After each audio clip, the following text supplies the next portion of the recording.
She had been told to expect cruelty, taught that capture was worse than death. Yet, as the young Japanese nurse, barely 20, exhausted, bloodied, and trembling, sat on a wooden bench inside a makeshift American medical station, the air thick with disinfectant and damp canvas, she found herself staring in disbelief at the medic, gently wrapping a clean white bandage around her arm, his hands steady, his voice soft, his manner so unexpectedly tender that she felt the world tilt beneath her. Around her other Japanese women, hollow from hunger and fear, sipped steaming bowls of stew, ate more in minutes than they had in days, received clean uniforms and fresh bandages, and each kindness struck them like a blow.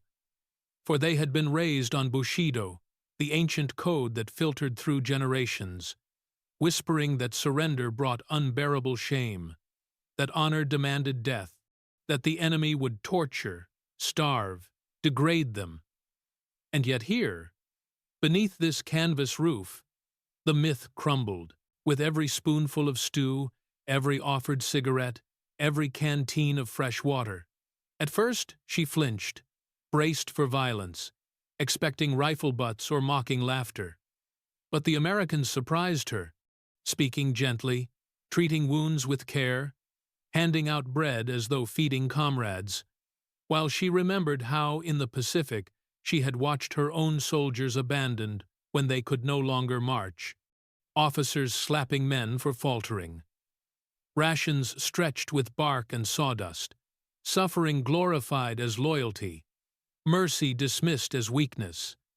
And yet, American camps built under the Geneva Convention ran on procedure, on the idea that a healthy prisoner was more useful than a broken one, an idea so foreign to Japanese doctrine that the women could hardly comprehend it, for facts revealed that thousands of Japanese soldiers and auxiliaries would be taken prisoner before the war's end, all of them expecting torture, but instead finding blankets, medicine, bread, bandages, and dignity.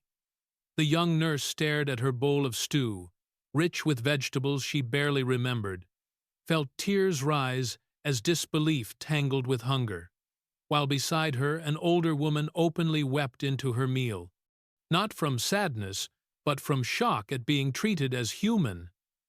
An irony painful enough to choke on, for while Japanese propaganda painted Americans as monsters, here were guards who learned names, doctors who healed wounds, cooks who shared bread without hesitation, even as Allied prisoners suffered starvation and brutality in Japanese camps.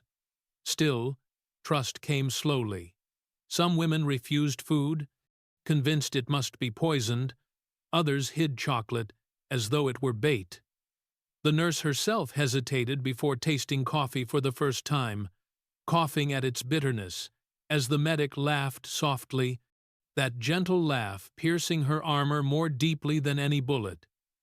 Day by day, the contradictions grew sharper, for these women, who had been raised as tools of the empire, taught that individuality was weakness, suddenly found themselves recognized as people given beds, blankets, books, work they could choose, classrooms where guards taught them English, gardens where they planted seeds, letters they were allowed to write home. Letters that shocked Japanese intelligence officers who intercepted them, reading testimonies of kindness, of warmth, of treatment, contradicting everything the empire had preached.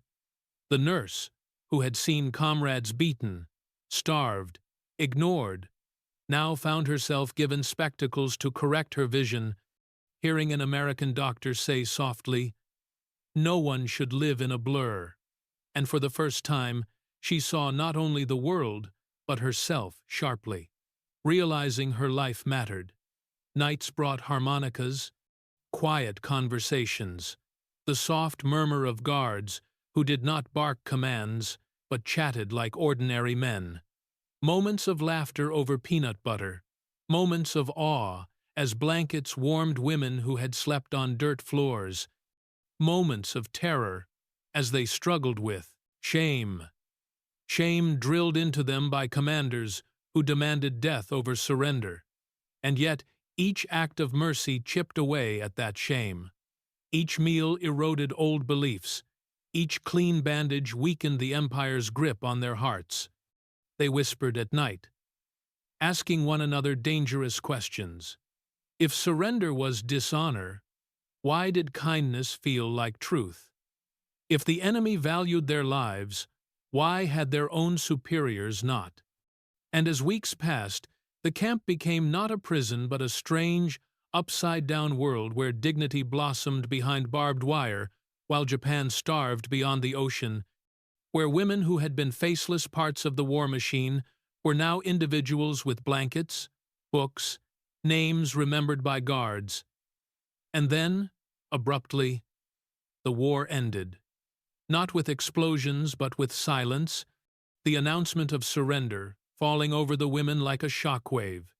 Japan had bowed its head.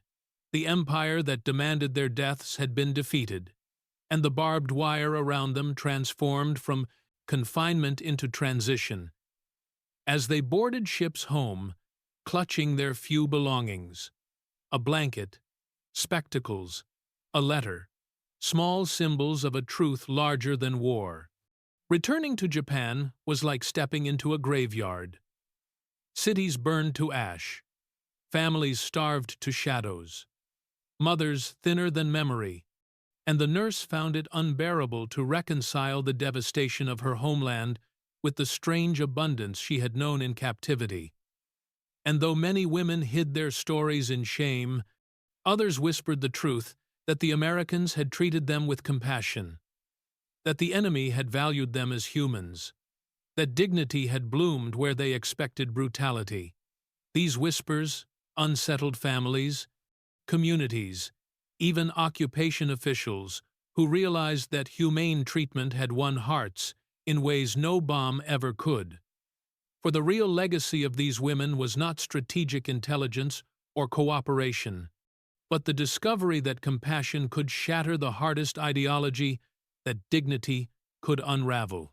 Loyalty to an empire built on suffering, that the quiet revolution which began behind barbed wire continued in the hearts of those who lived through it, shaping their children, shaping their beliefs, reshaping a defeated nation's understanding of humanity.